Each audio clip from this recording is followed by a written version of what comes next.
You are now listening to 15 Minutes of Fame Radio. Let's go! Now listen, it's a little late. I mean, the Super Bowl already happened, but and I haven't been doing no interviews this whole year. Yeah, I know. But I definitely wanted to ask you also how you felt about Kendrick Lamar's performance at the Super Bowl, if you rate it from a 1 to 10. 12. 12. Okay. 12. It was godly.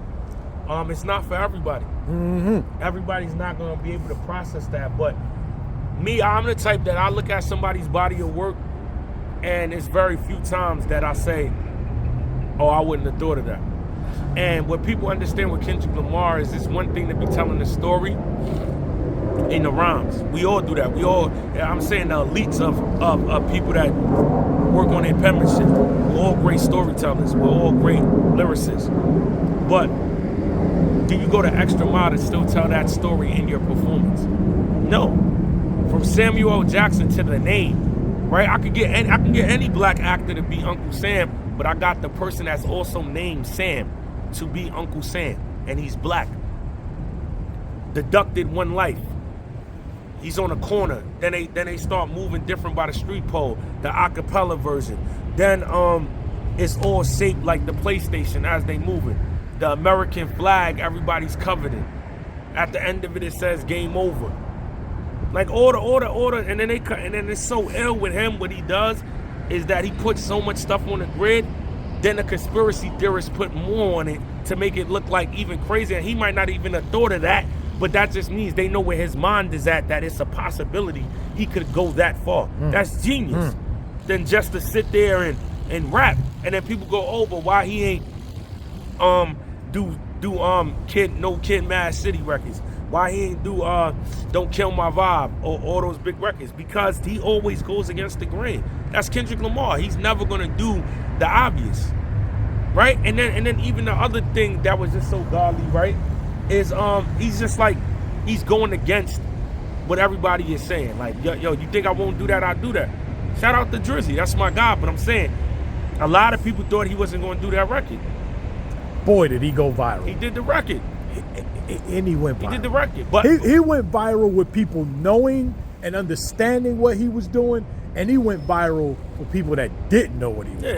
But I think the misconception with all of that is that, right, the biggest misconception is that people would say because he's having his moment that it does something to Drake. Like they forget who had their moment for the last 16 years in hip hop. It's okay for him to have his moment. He's having his moment. This is his moment. Drake had multiple of these moments. So I don't think the loss puts anything on Drake. Drake is goated. Is Not Like Us the record that won the battle? If you take Not Like Us out of the battle between him and Drake, who was winning at that point before Not Like Us? I'm gonna tell you like this: Kendrick won the battle of timing. Okay. Not a single record. The record that obviously Not Like Us is the record that Not Like Us nailed the coffin. Put the nail in the coffin. No, it's timing. Okay. Right? The reason why I say that is because when Drake drops Family Matters, Drake is winning the battle. That song is crazy.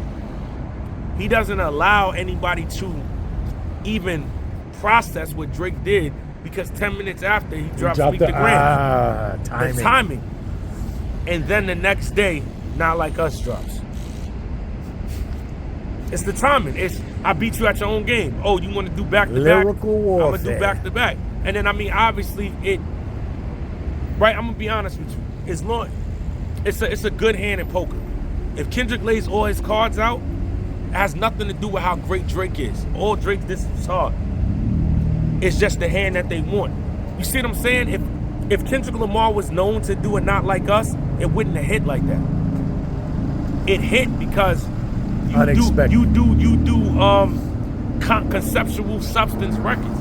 This nigga's mustard, with the bop and all that. We never heard that. So it makes it hit harder because we didn't hear that from him. That's why I said it was all timing. Timing to switch up how he makes music. Timing on dropping the record. So Drake did nothing wrong. When people go back and watch the game takes and say, oh, Drake could have did this. No, he couldn't. Drake was on top of his game.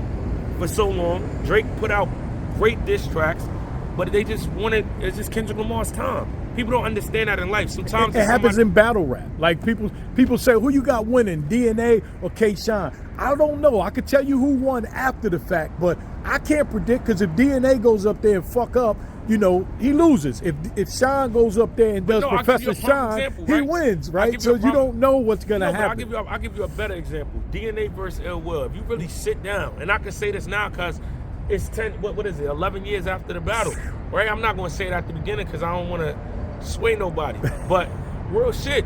But if you go watch the battle right now, it's a chance Ill Will was rhyming better than me that day, because I wasn't even prepared fully. I had like the one round, I had to get him the fuck out of here. I freestyled the second round, and I got through the third round. So if you really listen, People you like forget that. You like, yo, Ill Will might have been kind of getting off lyrically more than DNA, but it didn't matter. It was my time. That's what people don't. It's nothing that could have been done that day. The best rhymes could have been said. It was my time.